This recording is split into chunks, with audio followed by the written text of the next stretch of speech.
Hello, Rutherford County families. Today we'd like to talk to you about your K-2 child's report card. This year's report card is not a collection of averages like a conventional report card. It is standards-based, and we'd like to take a few minutes to explain exactly what that means. In a standards-based report card, a parent is given a clear picture of their child's progress towards mastery of the required Tennessee standards. What it will show are the areas of strength and areas of improvement as a student progresses through the year. So for example, if your child is struggling in reading, you'll be able to see if the issue lies in letter sounds or multi-meaning words. When looking at the grading scale on a standards-based report card, we don't use percentages or A's, B's, and C's. We use M, O, A, B, and NT. M stands for master, which means that the student is consistently producing quality work independently.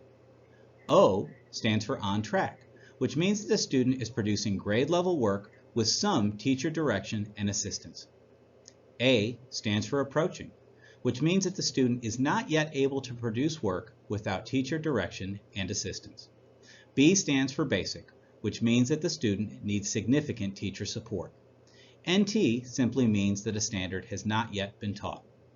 While a student might receive an M for mastered in one quarter, it is possible that they can slide back to an O or an A because many of our standards get more difficult throughout the school year. At the top of the first page of your child's report card, you'll see a couple different charts. The first one is a record of your child's attendance. Unfortunately, due to a technical error, it may not be accurate. You might need to refer to some additional paperwork that comes home with your child regarding their attendance. Below that, you'll see the M, O, A, and B grading scale explained in just a little bit more detail. Below that, you'll see the grading scale for behavior. We'll be explaining that in a slide a little bit later. As you look further down the page, you'll notice the subject area grade sections. Each subject area will be labeled as shown here. Below that, you'll see all of the standards arranged into groups. They'll have names like phonemic awareness, phonics, reading and language, and so on. Below that, you'll see the individual standards, and their grades will appear off to the right. Within the first quarter of school, you'll notice that there are a lot of NTs next to the standards, and that simply means that that standard has not been taught yet. You'll also notice that this student has received 2 O's and 2 A's. And that's not something to really be concerned about, because what we're looking for on a standards-based report card is how a student progresses toward mastery of the standard before the end of the school year.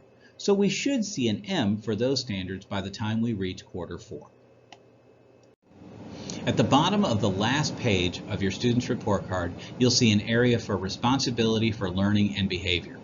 They'll receive a mark for each one of those areas. The grade scale is just a little bit different for learning and behavior. They'll receive an S for satisfactory, N for needs improving, or an IM for improving. We hope you found this information helpful. If you have additional questions about your child's report card, they can be addressed by your child's teacher either by phone, email, or parent conference. Have a great day.